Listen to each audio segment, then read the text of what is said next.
É um trabalho que devemos ter muita calma para fazê-lo, né? Abra sua Bíblia aí, abra sua Bíblia em Efésios, capítulo 1, tá? Efésios, capítulo 1. Mais uma vez, Deus abençoe a todos em nome de Jesus. Os irmãos que já estão conosco, né? E outros que talvez irão chegar, Deus abençoe a todos em nome de Cristo. Efésios capítulo 1, nós vamos começar uma exposição da carta aos Efésios, né? Abriram aí? Todo mundo com o texto aí à mão para nós estudarmos as Escrituras? Então, começando, claro, do capítulo 1 de Efésios, nós vamos começar a fazer a leitura, informando algumas informações que podem ser interessantes. Uma delas é a seguinte: o autor da carta, claro, né, o autor da carta é Paulo. Isso há um consenso a respeito disso. Outra coisa também, para quem Paulo escreveu? Paulo escreveu uma carta para a cidade que está no primeiro versículo aqui. Se nós lermos o primeiro versículo, está dizendo, Paulo, o primeiro versículo aí do capítulo 1, né?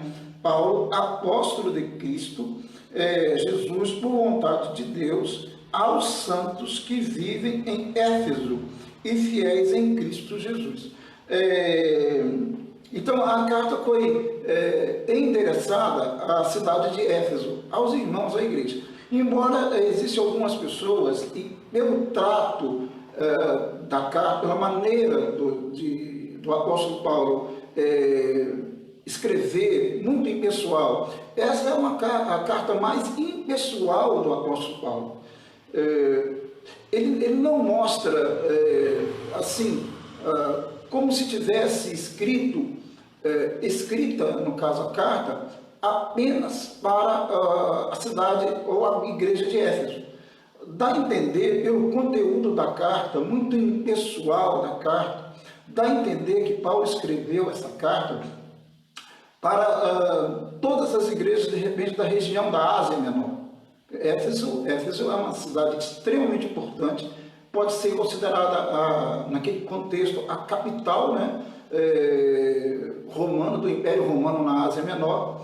Então, naquela região ali, chamada Ásia Menor, que seria a atual Turquia, então essa carta ela não vai apenas para uma cidade, que seria Éfeso, ela é destinada aos irmãos, à igreja de Cristo, naquele contexto, em toda aquela região. Alguns falam isso, e isso tem sentido devido ao conteúdo muito impessoal da carta. Tá? Então, isso também é interessante. A carta tem uma abordagem cristocêntrica. Na verdade, toda a Bíblia ela é cristocêntrica, ela tem Cristo como centro. Né? Toda a Bíblia tem Cristo como centro. Desde Gênesis, se nós notarmos, nós vamos perceber que toda a Bíblia gira em torno de Cristo, do Messias, né? Toda a Bíblia. Só que o escrito, especificamente falando aos Efésios, é um escrito realmente voltado para uma teologia, uma doutrina fundamentada literalmente em Cristo, né? O centro, a teologia desenvolvida da salvação, por exemplo, é Cristo, Cristo, Cristo, Cristo, do início ao fim, tá? Então, essa é uma carta que mexe muito com essa questão teológica, cristocêntrica, tá? Cristo como centro, abordagem, salvação, graça, eleição,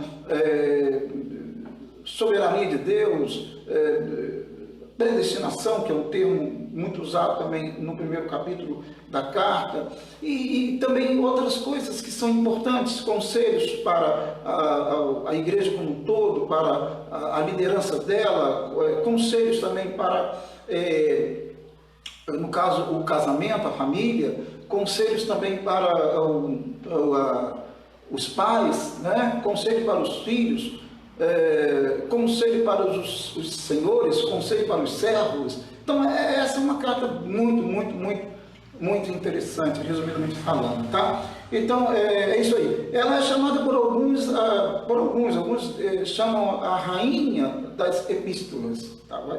Certo? Tem esses títulos que ela recebe devido à sua importância, tá? Certinho? Eu acho que é basicamente isso daí, considerando também que na carta também, Paulo vai colocar algumas expressões que vão mostrar que ele escreve essa carta da prisão.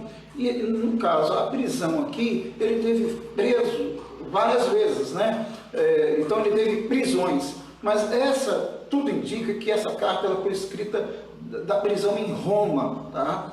E possivelmente, a data que ela foi escrita é em torno de 60 a 62 depois de Cristo. Quando ele já estava preso em Roma, tá? Essa grande possibilidade disso daí, certo? Outra coisa também que é importante sobre a Paulo e a igreja aos Efésios, ou em Éfeso, né? É que ele permaneceu lá por mais ou menos 3 anos, 3 anos de ministério ali em Éfeso ali. Claro que Éfeso era tipo uma capital, então ele usava Éfeso para atingir as demais igrejas na região, tá? Como eu disse, da Ásia Menor e demais igrejas também, certo? Ele usava então Éfeso, tudo indica para isso daí. Tá bom? Bom, são algumas considerações, outras coisas nós vamos lembrando, mas essas são algumas considerações que vai ficar registrado aí dessa carta, tá bom? Vamos lá ao texto? Vamos ao texto? Vamos ao texto. O pessoal está aí, Deus abençoe grandemente, em nome de Jesus. Prestando atenção e lendo aí o texto, por favor, tá com a Bíblia aberta aí lendo, tá bom? Vamos lá. O verso 1 eu vou ler novamente, porque aquela hora eu li só para situar a informação aqui, eu vou ler novamente. Paulo, apóstolo de Cristo, Jesus por vontade de Deus. Primeira parte aí, ele se apresenta, claro, ele diz, né? Paulo, apóstolo de Cristo. Apóstolo aí, a expressão, ela significa, do grego, enviado, né? Aquele que é enviado para uma missão. Então, o sentido comum do termo apóstolo significa enviado. A gente nota que hoje nós temos na Igreja de Cristo muitas pessoas usando o nome, né, de apóstolo, né? Bom, as pessoas não são proibidas de usar o nome, não me parece que as Escrituras proíbem alguém de usar o nome apóstolo, né? A questão é que, se falar em relação aos apóstolos de Cristo, aos 12, e mais Paulo, que é um apóstolo que ele mesmo diz abortivo, quando eu penso em apóstolo, os 12 apóstolos, ou no caso mais Paulo, o apóstolo aos gentios, porque ele tem uma missão especialíssima, que é pregar aos gentios. Então, nesse sentido do corpo apostólico, não tem como ninguém agora, em qualquer tempo, usar esse termo, ou se autodenominar, ou se autoproclamar apóstolo, ou que alguém também o proclame, né? E dizer que faz parte daquele apostolado, ou da mesma categoria, do mesmo status daqueles apóstolos. Isso não tem sentido, tá? Deu para entender? O termo apóstolo, como eu disse, no sentido comum, mais amplo, ele significa enviado. Sim, beleza, tudo bem. Mas eu não posso. Imaginemos que alguém aqui, vamos dizer aí, o João, ele achou por bem ser chamado apóstolo. Então ele disse para a sua igreja, para o seu grupo, fala assim, olha, eu quero ser chamado apóstolo. A partir de hoje meu nome vai ser fulano de tal, o apóstolo. Tudo bem, não há problema, ninguém vai dizer que ele é um herético por causa disso, tá? Claro que não, lógico que não. E a Bíblia não vai dizer que alguém é proibido de usar esse nome, esse título, porque também isso a Bíblia não diz. Mas eu não posso querendo usar esse nome. Eu não gostaria de usar um nome, nenhum tipo de nome, nenhum tipo de título, porque servo já está bom demais. Já está bom demais, né? Mas há pessoas que querem usar. Bom, não há problema, como eu estou dizendo, não há problema em usar. Dizer, não, eu sou apóstolo, eu quero ser chamado apóstolo. Não há nenhum problema, biblicamente falando. Ele só não pode querer estar no mesmo status dos 12 apóstolos. Mas Paulo, ele não pode estar no mesmo status, porque não há essa possibilidade. Os chamados por Cristo, Jesus chamou pessoalmente 12 apóstolos e depois ele chamou pessoalmente Paulo, tá? Por volta lá do ano 35 a 37 depois de Cristo. Jesus visitou Paulo e chamou pessoalmente para um apostolado, tá? Então, ninguém que existe hoje com nome ou com título de apóstolo pode querer ou defender ou alegar que tem o mesmo status desses apóstolos. Não, isso não é possível, tá? Não é possível e ponto. Biblicamente falando, não é possível, tá? Isso também não significa, como eu estou dizendo, que alguém não pode usar esse nome, né? Ele não pode usar o nome de apóstolo, tá bom? Explicando então. Paulo então é apóstolo de Cristo, tá? E ele diz, por vontade de Deus, ou seja, ele não é apóstolo por vontade de homem algum, ou de um sistema, ou porque ele se autoproclamou apóstolo. Não, eu quero ser apóstolo, então eu vou... Não. Ele é apóstolo por vontade de Deus. Deus realmente o chamou e o habilitou, o capacitou para fazê-lo, tá? É isso daí. Aos santos que vivem em Éfeso. Aqui o nome está claro, né? Os santos aqui é hagios do grego, né? Que é a ideia de separado. Não é questão apenas de separado como, digamos, separado, simplesmente o santo é separado. Ele é separado, mas não no sentido de necessariamente, fisicamente sair de algum lugar, ou de um grupo, ou do mundo. Ele tem que ser santo, separado no mundo, porque o sentido mais amplo do termo é que o santo, né, os santos, eles devem fazer diferença. Eles têm que ser diferentes. E está implícito no termo hagios a ideia de ser diferente, tá? Separado. Então, se destacar, querendo ou não. Então, o cristão, ele tem, por força do próprio termo etimológico, o sentido da palavra, ele tem que realmente ser diferente. Ele não pode ser igual. No trabalho, ele tem que ser diferente. Ele não pode ser igual aos outros trabalhadores que não são santos, né? Não são convertidos a Cristo, não creem em Cristo, não são cristãos verdadeiramente. Ele tem que ser diferente mesmo. A postura dele tem que ser semelhantemente à postura de Cristo, que é o santo, né? Nós somos santos com letra minúscula, e ele é santo com letra maiúscula.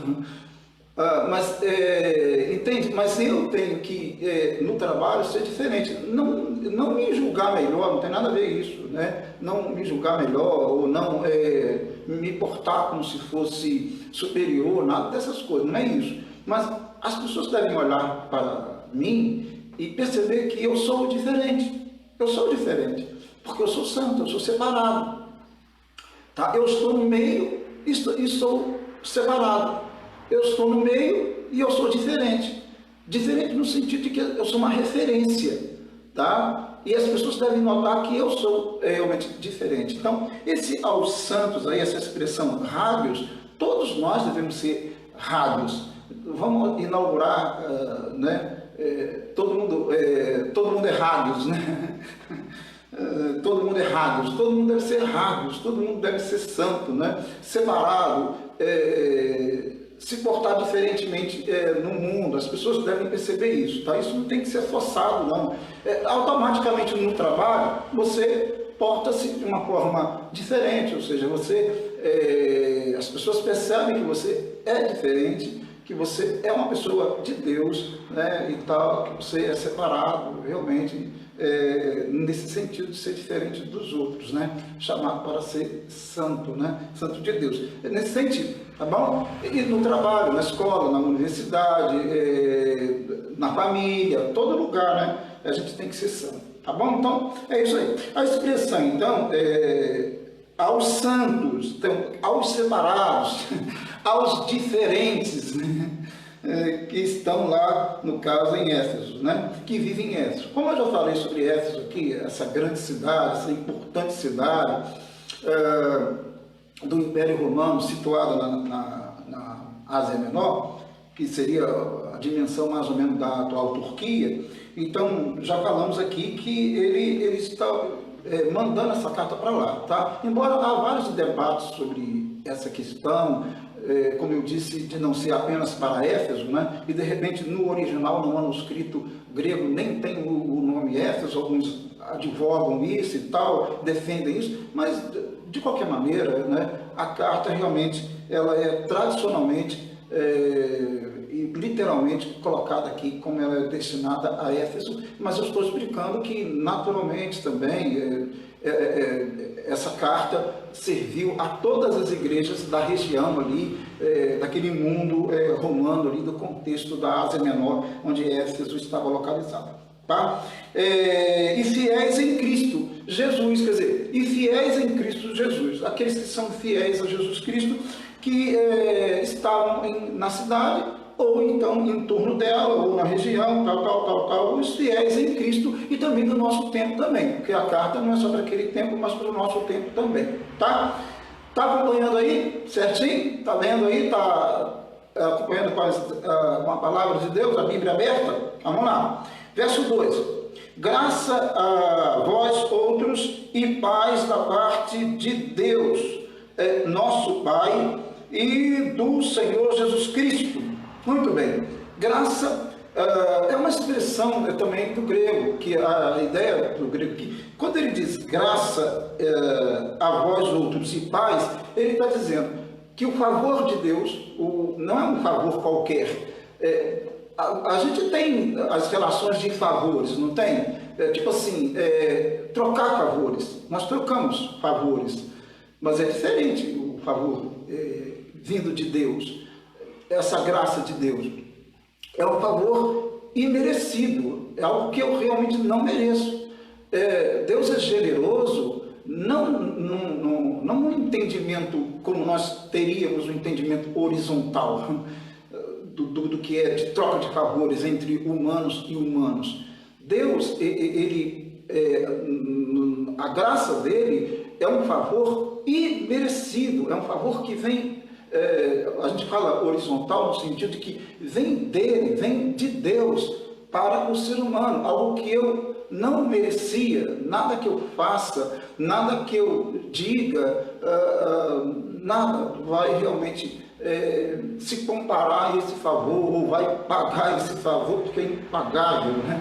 Tá? Então, a graça é isso, né? Do original mesmo aí, a ideia de um favor imerecido, que eu não mereço. Então, a graça a vós outros e a paz. A paz aqui é uma expressão que vem lá também, claro, obviamente com raiz no hebraico, que é shalom, shalom. Shalom não é apenas paz, no sentido comum da palavra, né?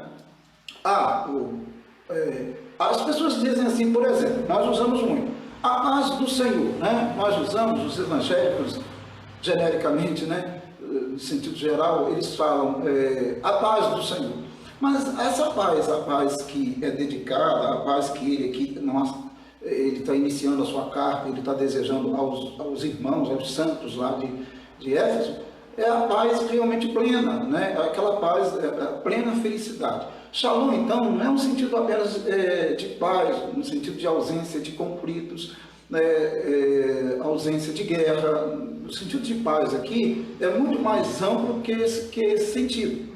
Porque Shalom significa não só paz, significa saúde, quando eu digo para alguém shalom, ou quando eu digo paz, né, digamos isso, né? Mas falando no termo judaico, quando eu falo shalom, eu estou desejando para ele não só para que ele tenha paz, eu estou desejando para ele uma paz como nós entendemos comumente, né? Eu estou desejando a ele plena felicidade, ou seja, eu estou desejando a ele saúde, eu estou desejando a ele prosperidade, eu estou desejando a ele tudo, plena felicidade, tá? Resumindo, shalom é plena felicidade, tá? Total felicidade, completa felicidade. E essa paz de Deus, essa paz de Cristo, ela existe em meio aos conflitos, às adversidades. Por exemplo, nós estamos passando por essa crise, né? Essa crise aí do novo coronavírus, né? Em meio a essa crise toda, quem tem paz, quem tem o shalom,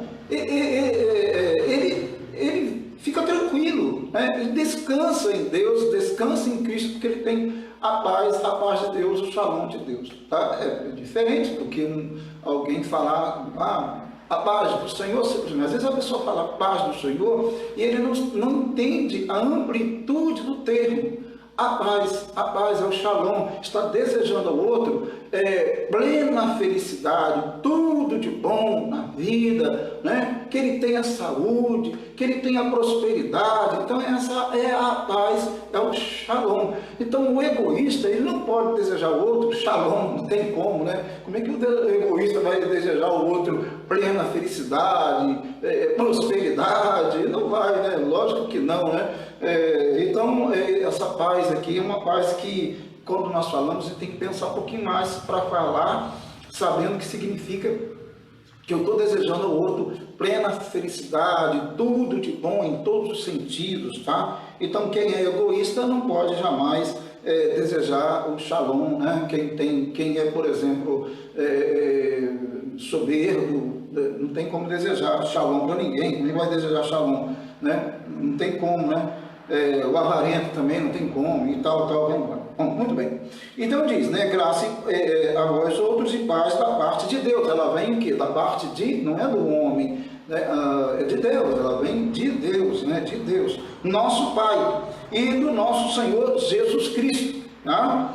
Que aí, é lógico, nos termos bem conhecidos nossos, tá bom? Agora, a partir do verso 3, aí ele começa a desenvolver, vai falar sobre as bênçãos de Deus, as bênçãos espirituais, e aí no verso 3 eu tenho aí de Efésios, quem está acompanhando aí, verso 3 de Efésios, tá? É uma exposição da carta aos Efésios, tá bom? Para quem está chegando aí. Vamos lá então? O verso 3 diz assim: bendito o Deus e Pai de nosso Senhor Jesus Cristo, que nos tem abençoado com toda sorte de bênção espiritual nas regiões celestiais em Cristo. Esse versículo aqui, é claro que a bênção vem de Deus, e só Deus para abençoar-nos, e diz aqui toda sorte de bênção espiritual e nas regiões celestiais em Cristo. A ideia aqui do mundo, a ideia pode ser aqui do mundo invisível espiritual. Toda sorte de bênção nesse chamado aqui nas regiões celestiais em Cristo é no mundo espiritual. Então, no mundo invisível espiritual, aquilo que eu não vejo, mas Deus realmente vê, e Ele tem para mim e para você toda sorte de bênção espiritual. E aí você pode imaginar toda sorte de bênção de Deus, né? Toda sorte. Aí, como eu disse, a própria graça, a própria paz, né? Toda sorte de bênção, a prosperidade, em todos os aspectos, né? Sobretudo a questão da vida feliz com Cristo, tá? Numa perspectiva de de uma vida futura plenamente em paz, plenamente feliz. Então, toda sorte de bênção espiritual não dá para enumerar, é toda sorte, acabou, de bênção espiritual, nesse mundo invisível, espiritual, que Deus tem para a gente, que Deus tem para você, que Deus tem para a igreja dele, tá? Agora o verso 4. O verso 4 é um verso muito assim debatido. As pessoas, depende de quem lê, né? Se, por exemplo, um calvinista lê esse verso, ele vai ler com uma ótica. Se o arminiano, que são correntes teológicas relacionadas à salvação, né? Ele vai ler também com a outra ótica, possivelmente. Bom, aqui eu não estou preocupado com nenhuma e nem outra. A minha preocupação aqui é uma abordagem clara das Escrituras Sagradas e pensando no texto, né? Então, aqui o texto diz, no verso 4 aí, assim como nos escolheu nele, isso claro, em Cristo, né, querido? Nos escolheu nele, Cristo, tá? Várias vezes aparece nesse texto o termo nele, tá? Referindo-se, claro, a Cristo. Bom, assim como nos escolheu nele, antes da fundação do mundo, para sermos santos, novamente a palavra aí, santo, né? Santos, rádios, né? E irrepreensíveis perante ele. E em amor, aí o amor faz parte do outro versículo. Vamos lá então. Assim como nos escolheu nele, quer dizer, em Cristo, quer dizer, Deus nos escolheu. Tem gente que diz assim, eu escolhi servir a Jesus Cristo. Eu escolhi servir a Deus. Isso está errado? Sim, não está errado, tá? Não está errado você falar, ou eu falar, olha, eu escolhi servir a Cristo. Não estou dizendo que está errado, tá? Porque existe, essas duas coisas, elas são difíceis de perceber a separação. Vamos colocar assim, a soberania de Deus e a responsabilidade humana. A Bíblia toda, de capa a capa, ela vai falar sobre a soberania de Deus. Mas também de capa a capa, ela vai falar o quê? Sobre a responsabilidade humana, tá? Então, ter uma posição equilibrada, onde nós iremos perceber tanto uma quanto a outra, sem deixar a soberania de Deus e nem também a responsabilidade humana. Então, mas se nós olharmos o termo mais amplo, o sentido mais amplo do termo escolheu aqui, nós vamos entender que Deus nos escolheu. Ele nos escolheu. Claro, se ele fez isso, escolheu nele quem? Cristo. Tá? Então, nós fomos eleitos por Deus. Essa eleição não foi aleatória, pelo que parece, foi em Cristo, né? Ele nos escolheu nele, em Cristo, antes da fundação do mundo. Olha, se ele fez isso antes da fundação do mundo ou da criação da humanidade, olha, se ele fez isso, é lógico que ele teve que usar, obviamente, o poder dele para fazê-lo. Como é que ele ia fazer? Como que alguém escolhe alguém? Como que alguém elege alguém? Tem uma outra expressão dentro disso, dentro dessas ideias. Por exemplo, tem gente que fala assim, o salvo pode perder a salvação? Olha, quem elegeu o salvo? Quem elegeu o cristão? Quem foi? Foi Deus que elegeu. Então, como que alguém que Deus elegeu pode perder, se ele foi eleito por Deus? Quer dizer, isso parece que não tem sentido, tá? Então, o que é eleito por Deus. Se Deus escolheu, está escolhido, antes da fundação do mundo. Então, Deus sabe muito bem o que está fazendo. Se o homem escolhesse, era uma coisa, mas Deus é que escolheu. Se ele escolheu, então ele fez uma eleição de acordo com o seu conhecimento ou o seu pré-conhecimento de todas as coisas, tá? Então aqui diz assim que ele nos escolheu nele, ou seja, o critério é o quê? Cristo, tá? Fundamentado, claro, em Cristo, na fé em Cristo. Deus nos escolheu, certo? Aí tem a soberania dele inquestionável, e também em outros textos vão mostrar também a responsabilidade humana. É só tentar entender essas duas coisas, né? Caminhando aí, digamos, paralelamente, né? É só entender a dimensão de uma e de outra, né? Eu só não posso esquecer que Deus é soberano, que Ele me escolheu soberanamente. Eu também não posso esquecer que, de alguma forma, por Ele mesmo também, tá? Isso aí também deve ser dito também nesse momento, né? Para ninguém entender errado, que mesmo quando eu digo, entre aspas, que eu escolhi, eu tenho que entender que eu também não escolhi por mim mesmo. Eu escolhi através dele, ou seja, do seu Espírito. Que coisa, né? De qualquer maneira, tudo é Deus, tudo é Deus, né? Tudo é Deus. Então eu não posso dizer, e ninguém pode dizer, falar assim, poxa, eu entreguei minha vida a Cristo porque eu quis. Não. Foi Deus que fez isso. Ou então alguém soberbamente ele diz assim, não, eu criei em Jesus e tal, porque eu entendi isso, entendi aquilo. Não. Eu criei em Jesus Cristo porque Deus me revelou. Então o Espírito Santo me revelou. Então, quer dizer, na verdade, quer eu diga, ele me escolheu, ou quer eu diga, eu escolhi, não vai mudar nada, porque na verdade tudo é ele mesmo, porque se ele não me escolhesse, nada adiantaria nada, entende? Não adiantaria nada. A questão é que ele me escolheu.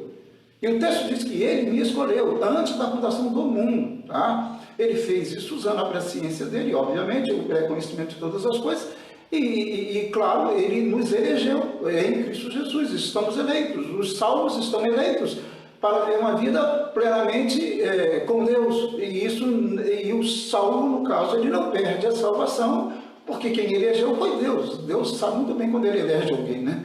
Certo? Então, é só tentar entender essas coisas aí, tá? E mesmo quando eu volto a dizer, mesmo quando eu digo, eu criei em Jesus, eu escolhi servir a Deus. Não, eu posso até ter feito isso, tá? Humanamente falando, em sentidos, umas colocações nossas, é verdade, sim. Mas eu fiz isso por meio de Deus, por meio do Espírito Santo. Eu só posso entender Deus, ou entender qualquer coisa de Deus, por meio do Espírito Santo, tá? Ninguém entende por si. Nós não temos condições, a nossa condição espiritual não nos daria condição de fazê-lo por nós mesmos. Nós só fazemos, ou seja, nós só vamos a Deus por meio de Deus. É impossível ir a Deus por meio de nós mesmos. Não tem como, né?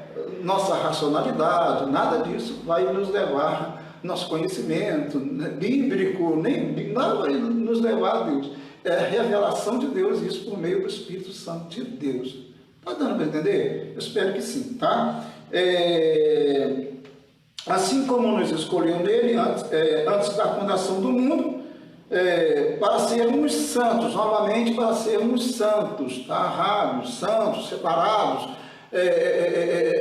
diferentes, né? Somos diferentes no mundo, para ser santo. E irrepreensíveis, ou seja, sem defeito, sem mancha. O sentido aqui do termo é esse. Irrepreensíveis é sem mancha, sem defeito, perante Ele. Tá? Olha bem, para sermos santos e irrepreensíveis perante Ele. Esse é o objetivo de Deus. Deus não nos escolheu ou não nos elegeu para sermos pessoas comuns, digamos assim, comuns. Não. Ele nos escolheu para sermos separados e sem defeito. Mas espera aí, pastor, aí acabou tudo, aí complicou tudo. Como é que eu vou ser sem defeito? Bom, você vai ser sem defeito em Cristo. Por você mesmo, claro que não. Lógico que não. Né? Você vai ser sem manchas em Cristo. Por você nunca vai conseguir, mas por Cristo, em Cristo, né? Habitando em Cristo, vivendo em Cristo, sim, você vai seguir as Escrituras, seguir o Evangelho de Cristo, e você vai se portar perfeitamente no mundo, entre as pessoas. É por isso que somos o quê? Santos, diferentes, tá bom?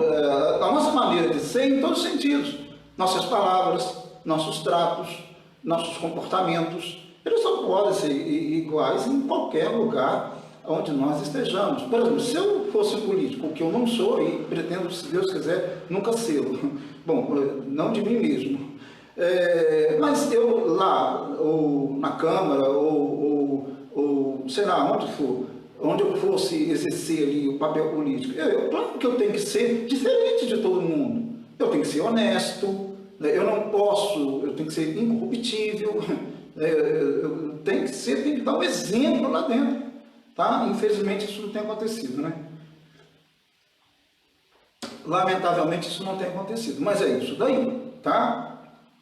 Então, irrepreensível aqui, para sermos santos e irrepreensíveis, tá? Não tem essa historinha de dizer assim, de usar o argumento, né? Que alguns querem usar, mas a carne é fraca, bababá, isso aí, acabou, isso aí não tem sentido não, tá? Para Deus não tem sentido não, tá? Não tem esse negócio não, irrepreensível em todos os sentidos, tá? Na sua vida conjugal, certo? Na sua vida familiar, no seu namoro, nos seus negócios, você tem que ser irrepreensível, tá? Irrepreensível mesmo, sem mancha, sem defeito, se apresentar assim, todo mundo vai olhar para você e vai dizer assim, olha, eu não tenho nada a dizer desse rapaz, dessa moça, desse senhor, dessa senhora, porque ele realmente tem uma vida exemplar, tá? Exemplar, tá? Se destaca, ele é diferente, é nesse sentido, tá bom, amados? O verso 5 diz, e nos predestinou para ele, e em amor, a palavra ágape aí, né, do grego em amor nos predestinou para ele. Vamos dar uma paradinha aqui nesse nos predestinou para ele. Em amor, ele fez isso, né? O amor de Deus, né, fez isso, né? Nos predestinou. Predestinação é outra palavrinha que está ligada à eleição, tá? E que as pessoas ficam assim criando muitas polêmicas a respeito dessa palavra aí, predestinação. Olha, a Bíblia diz que Deus nos predestinou. Quem sou eu para dizer que Ele não fez? Não tem sentido, né? Até porque é tão lógico. Por exemplo, se Ele nos elegeu, Ele nos escolheu, logo, Ele nos escolheu para fazer o quê? Para ir para onde? Olha, é tão simples, é tão lógico. Então, se Ele nos elegeu, Ele também nos predestinou. Então, vou entender? Para, em Cristo, ir para algum lugar. Claro, e aqui é claro, para o céu, né? Para habitar com Deus. Certinho? Então, olha bem, Ele nos elegeu. Certo? Eu fui eleito por Deus. Eu fui eleito por Deus para quê? Para viver aqui? Para ir para o inferno? Não teria sentido. Se Deus me elegeu, Ele não vai eleger para ir para lá, para o inferno. Ele me elegeu em Cristo para ir para o céu. É uma lógica simples. Então, Ele nos, em amor, Ele nos predestinou. Ou seja, Ele deu direção a gente. Deu um destino para a gente. Um destino pós-vida, pode-se dizer assim. Um destino pós-vida. Essa ficou boa, né? Um destino pós-vida ficou bom. Então, em amor, nos predestinou para Ele. Nos predestinou para Ele. Para Ele. Né? Não para si, não para o mundo, não para o inimigo, mas para predestinou, tá? Então, aí está a predestinação, tá? Não é tão lógico o termo, está tudo muito interligado. Paulo ele faz um trabalho aqui muito teológico, muito assim, claro. As palavras estão interligadas. Na verdade, isso aqui é uma oração, né? É uma oração ao Senhor. Nos predestinou para Ele, para a adoção de filhos. Olha bem, para a adoção de filhos. Deus nos o quê? Adotou como filhos. Vamos entender isso aqui. Olha, Deus nos adotou como filhos. Nós éramos filhos das trevas, certo? Se alguém quiser usar a expressão, éramos filhos do mundo, ou do reino do mundo, né? E ele fez o que com a gente? Ele tirou a gente dessa família das trevas, entendeu? Dessa família das trevas, e nos conduziu, nos transportou para a família dele, ou seja, a família de Deus. É isso daí. Entende? É a coisa mais simples que ele está dizendo aqui. E em amor nos predestinou para adoção. Ele nos adotou. Certo? Nos adotou. Adoção de filhos. Por meio de Jesus Cristo. E ele fez isso por meio de quem? Por meio de quem? Tá? De Jesus Cristo.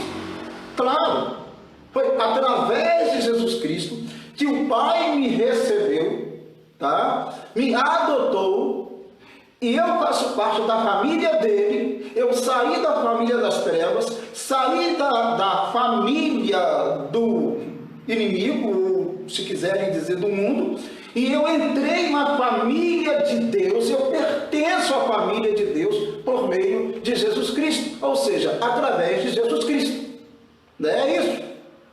Eu não entrei na família de Deus porque tem uma religião, por exemplo. Não, claro que não. Tá? Tantos têm religião. No contexto de Jesus, tantos tinham religiões. No contexto de Paulo, tantos tinham religiões. E não era, claro, por causa da religião ou das religiões que alguém seria ou pertenceria à família de Deus. Mas o quê? Por causa de Jesus Cristo, por meio de Jesus Cristo. Amém? Deu para entender? Então eu faço parte dessa família. Meu irmão, minha irmã, se alegre, porque você faz parte da família de Deus. Se você creu em Jesus Cristo, você é um eleito dele, né? E como eleito de Deus, como escolhido de Deus, você faz parte da família de Jesus Cristo. Isso não é não há dúvida nisso não, tá? Não tem dúvida nenhuma nisso. Isso é certeiro, é certo. Eu sou um eleito de Deus. Deus me elegeu. Então eu faço parte, ele me predestinou para ir para o céu. Tudo por meio de Cristo. Certo? E eu faço parte da família, eu fui adotado por meio de Cristo, e eu faço parte da família de Deus. Eu fazia parte da família do mundo, da família das trevas, mas Jesus me resgatou, me tirou de lá, me transportou da família das trevas e me colocou na família de Deus. É isso. Então, exalte o Senhor por causa disso. Diga a Ele: Deus, obrigado, muito obrigado, Senhor. É isso aí.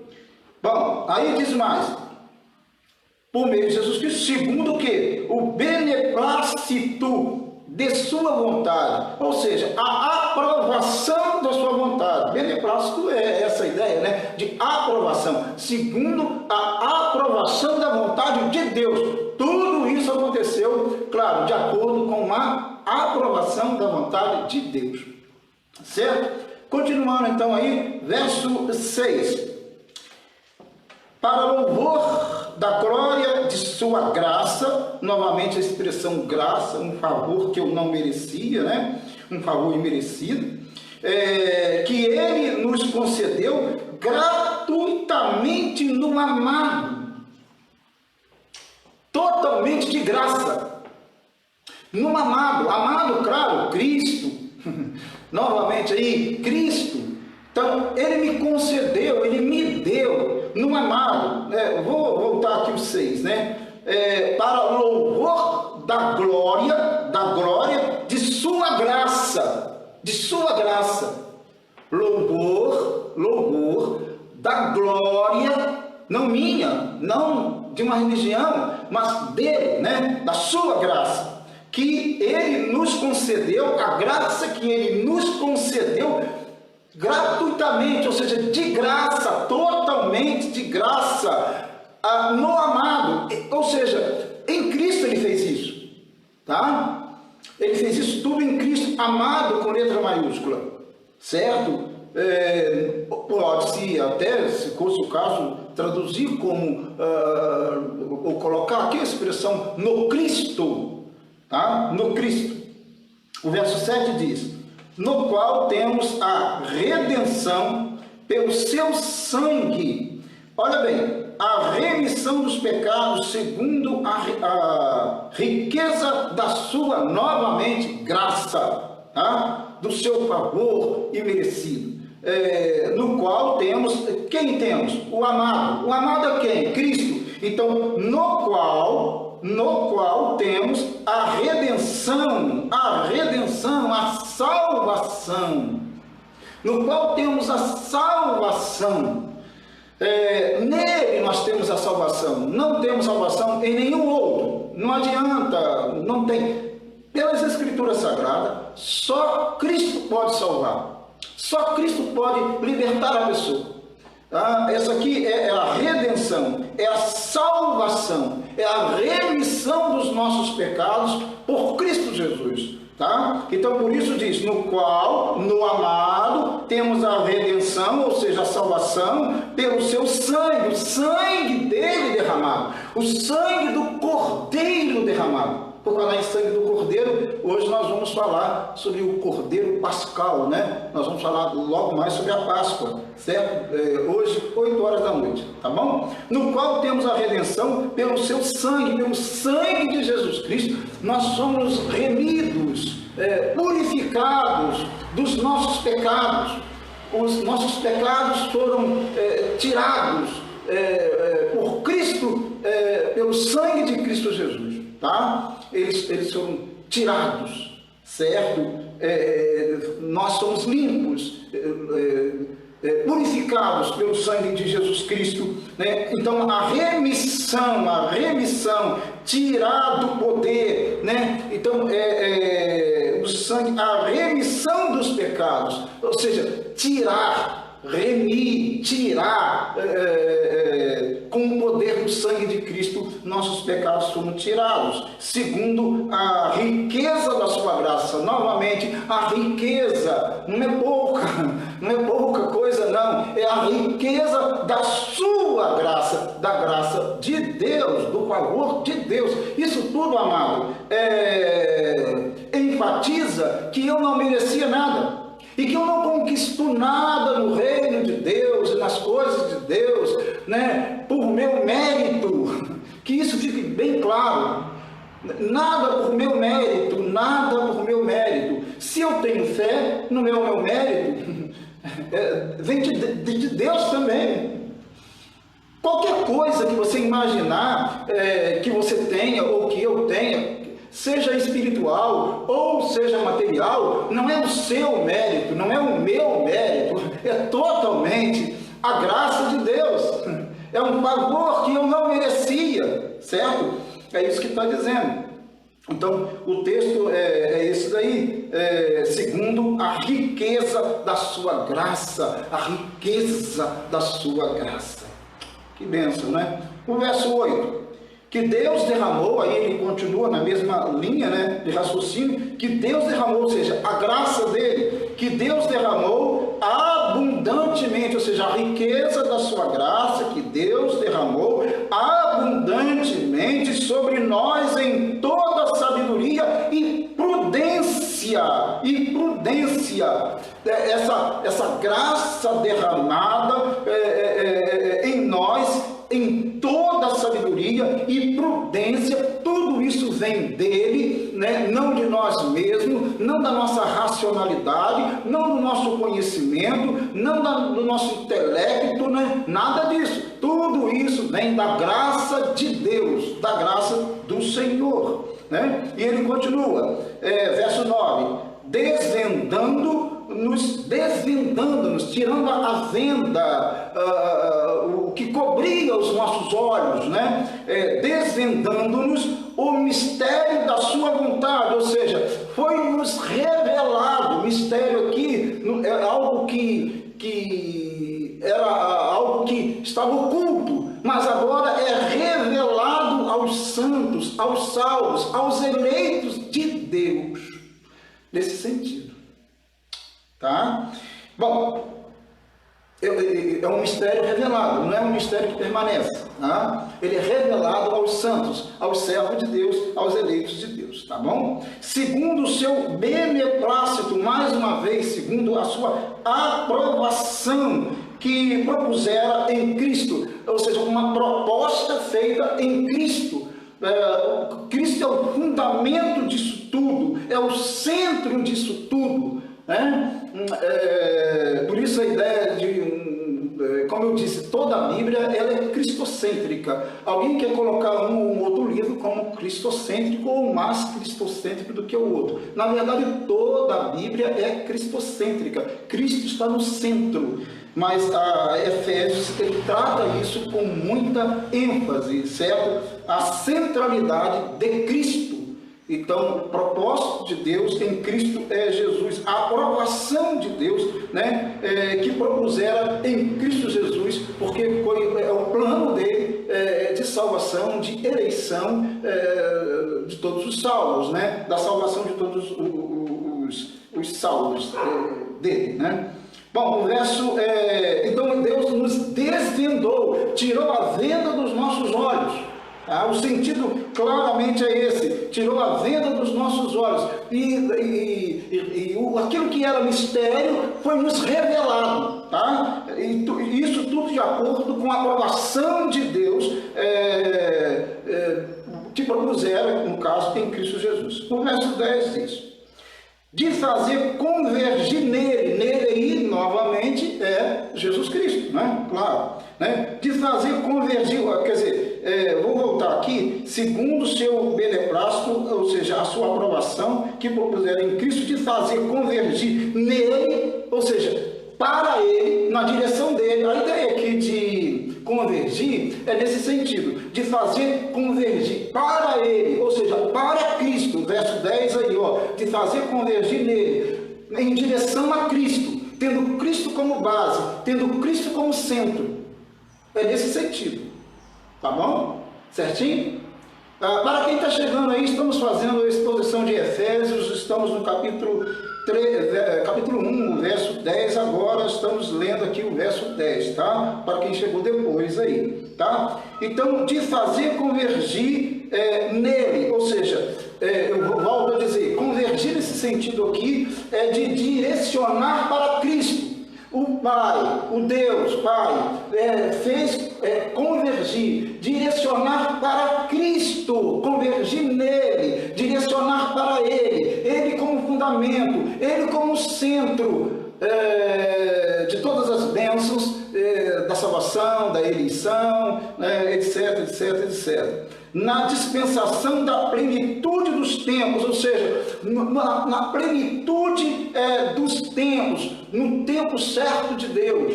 Tá? Então, Deus fez convergir nele, direcionar para ele, no tempo dele, no tempo certo. Deus esperou o tempo certo. Nesse caso aqui, no contexto, nós temos que pensar no contexto do Império Romano. Temos que pensar que era um contexto onde o mundo foi preparado para receber o Messias. Essa plenitude dos tempos aqui relaciona-se então um mundo preparado para receber o Salvador. E esse mundo todo preparado, nesse tempo, tudo iria convergir, iria direcionar para Cristo. Tá? Notem que no texto não tem o nome de nenhuma religião. Nenhuma religião aqui, não tratamos aqui, o texto não trata aqui, os autores não tratam aqui, eu também não trato aqui sobre religião. Convergir na religião? Não. Convergir no pastor X, no teólogo X, sei lá, qualquer pessoa que você puder imaginar, um sistema X religioso, não. Uma instituição, não. Convergir nele, em Cristo. Tá? Convergir nele, tá? No tempo certo, na plenitude dos tempos, no tempo certo, no tempo que Deus preparou para trazer o seu Filho ao mundo, e todas as coisas deveriam olhar para Cristo. As pessoas deveriam olhar para Cristo nesse tempo de crise. As pessoas deveriam olhar para onde? Para si? Para um sistema religioso? Para os políticos desse Brasil e do mundo? Não. As pessoas deveriam olhar a igreja, as pessoas, né? E aí, falando de igreja de Cristo, olhar para Cristo, e entender o tempo, entender o momento. Então, de fazer convergir nele, Cristo, na dispensação da plenitude dos tempos, ou seja, no tempo certo que Deus preparou, né? Quando Jesus chegou aqui, né, no contexto, como eu disse, do Império Romano, no período chamado de paz, da paz romana, ele preparou o mundo para receber o Messias, né? Todas as coisas, tanto as do céu como as da terra, ou seja, convergir em Jesus Cristo, direcionadas para Jesus Cristo, todas as coisas. No sentido aqui é o seguinte, desse verso 10. O céu se mobilizou. Presta atenção. O céu se mobilizou. A terra se mobilizou para direcionar-se ao que Cristo fizera no Calvário, sua morte e sua ressurreição. Não é isso?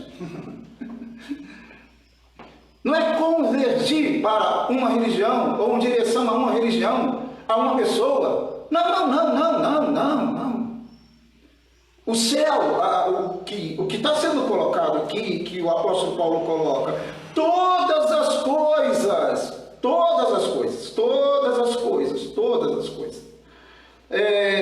tanto as do céu,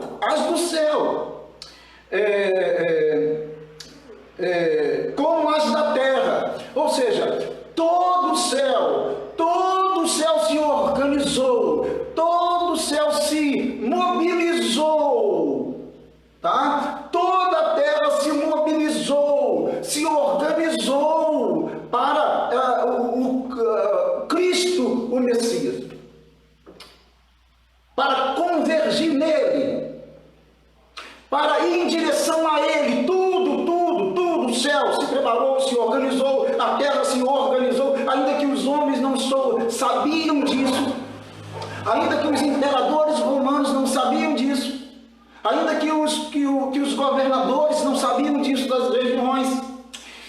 Tudo estava sendo trabalhado, organizado, mobilizado para Cristo Jesus. Convergir nele, em direção a Ele, preparando tudo, toda a obra para salvar o mundo, tá? Então, convergir nele, nesse sentido aqui, certo? Espero que tenhamos entendido, né? Todas as coisas, tanto as do céu como na terra, nele, mais uma vez, Cristo, digo, no qual fomos também feitos herança, ou seja, no qual fomos feitos herança, herdeiros. Olha, eu dissera há pouco que nós fomos resgatados, saímos da família das trevas e entramos na família de Deus. Logo, se eu estou na família de Deus, é lógico, eu sou herdeiro, junto com Cristo, das bênçãos espirituais. Eu sou herdeiro, a herança espiritual, a herança na glória. Isso tem a ver com plena felicidade, né? Com plena paz, com tudo isso. Certo? Você já percebeu? Já entendeu isso? Já percebeu essas coisas? Isso é extraordinário, irmãos. Se nós entendêssemos um pouco isso, nós viveríamos muito melhor como cristãos nessa terra. Viveríamos verdadeiramente como santos e irrepreensíveis em todo o nosso modo, em toda a nossa maneira de falar, de andar, de se comportar. Entende? Porque olha o que Deus fez. Deus mobilizou céus e terra, tudo para nos salvar, para alcançar os seus eleitos na face da terra. Bom, nele digo, no qual fomos também feito herança, ou seja, somos herdeiros, predestinados. Novamente vem a ideia aqui de predestinação, predestinado, é isso, predestinado, ou seja, antecipadamente Deus nos predestinou, tá? Para as bênçãos, para o céu, para estar com Deus, para viver com Ele. E diz aqui, predestinado segundo o propósito daquele que faz todas as coisas conforme o conselho da sua vontade. Deus, então nós somos predestinados em Deus, em Cristo, como herdeiros que somos, para adquirir e tomar posse da nossa herança, como eleitos de Deus, como escolhidos de Deus. A fim de sermos, já estou terminando, tá? Nem sei que horas são, eu não tenho horas aqui, tem hora que é bom não ter hora. A fim de sermos para louvor da sua glória, nós, os que de antemão esperamos em Cristo. Paulo aqui dá a entender que ele fala tanto dos judeus quanto dos gentios, e aqui ele está falando dos judeus, nós aqui, parece referir-se a isso, né? A fim de sermos para louvor da sua glória, louvor da sua glória, da glória dele, tá? Nós, os que de antemão esperamos em Cristo, ou seja, anteriormente esperávamos em Cristo, esperávamos no Messias, tá? Paulo está falando, está apontando para isso daqui, em quem também vós, ele fala aqui, pelo que dá a entender, porque a igreja de Éfeso essencialmente aos gentios, né? Então ele está falando para eles também. Então, em que também vós, depois que ouvistes a palavra da verdade, ou seja, depois que ouviu a palavra de Jesus Cristo, o Evangelho de Deus, o Evangelho de Cristo, tá? Os efésios ouviram, os gentios ouviram, tá? O Evangelho da vossa salvação, tendo nele, no caso, no Evangelho e em Cristo, né? Nele também crido no Evangelho, crido em Cristo, tá? Fostes selados com o Espírito Santo da promessa, selados. Selo, não precisa nem, a gente, não é difícil entender. Naquele tempo existiam os tipos de selos, né? O carimbo, e hoje também não é diferente. Se você quer mandar uma carta para alguém, você vai mandar como? Uma encomenda para alguém, você vai, os correios vão selar, né? Selar lá a carta, selar a encomenda, vai ter um carimbo, vai ter um selo lá, e aquilo é inviolável, tal, né? Essa ideia, aqui a ideia não é diferente. Nós somos o que? Diz aqui, em quem também vós depois fomos aqui onde eu estou, né?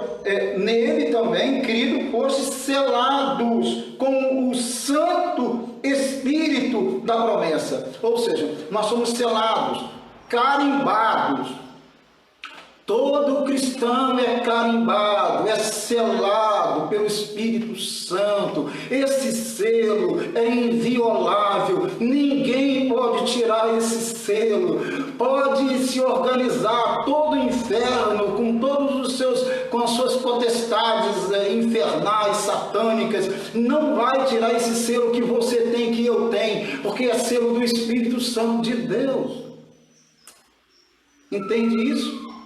Nada, ninguém pode tirar. Nós fomos, diz o texto, fostes selados com o Espírito Santo da promessa. Selados. Então é inviolável. Ninguém pode violar, tem como violar, tá? Selados. Pá. É isso aí. Né? Todo cristão, o Espírito Santo aqui não está, a questão aqui não está falando do que as pessoas chamam de batismo no Espírito Santo, no sentido de segunda bênção.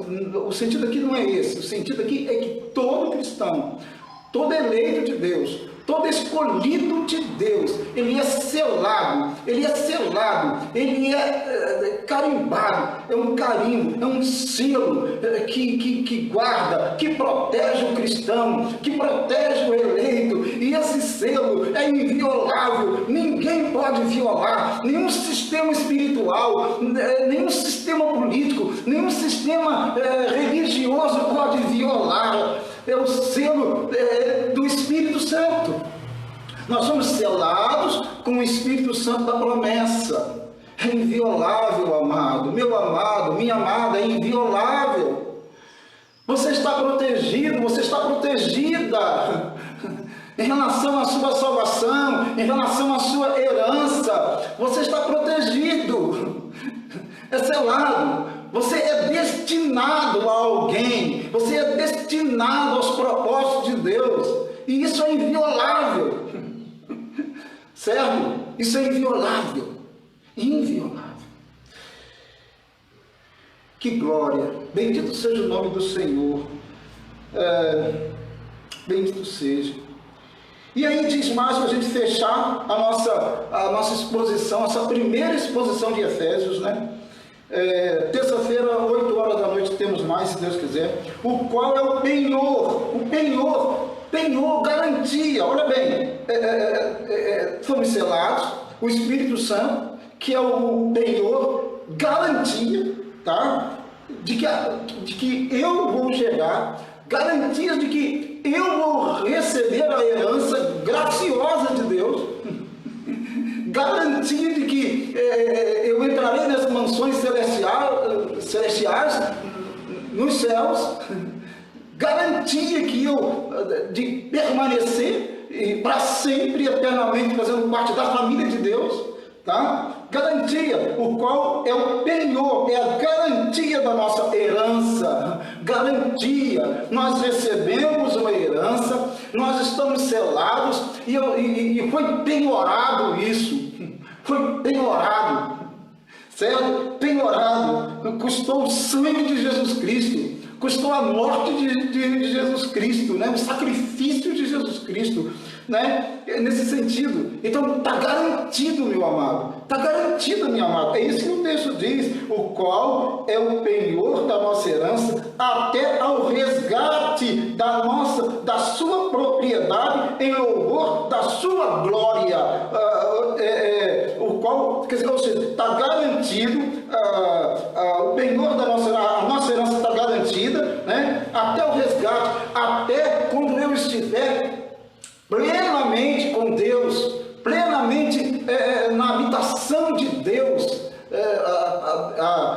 plenamente, tá? Quando Cristo voltará e Ele arrebatará a sua igreja, e aí nós estaremos plenamente com o Senhor. Foi garantido isso, foi penhorado isso, fomos selados pelo Espírito Santo, tá? Então esse selo com o Espírito Santo da promessa, o qual é o penhor, né? O penhor é a garantia, ninguém vai violar, ninguém vai abrir, né? Ninguém, né? Foi dado a nós o Espírito Santo garante, é a garantia que temos que nós receberemos toda a herança da parte de Deus que Ele nos deu por sua graça, por sua bondade, generosidade, né? Até que isso aconteça, e tudo isso em louvor da sua glória, da glória de Deus. Bendito seja o nome do Senhor, bendito seja o nome dEle, por essa carta aos Efésios tão magnífica, tão extraordinária. Espero que o irmão e a irmã tenha aprendido alguma coisa nesta manhã, e terça-feira, se Deus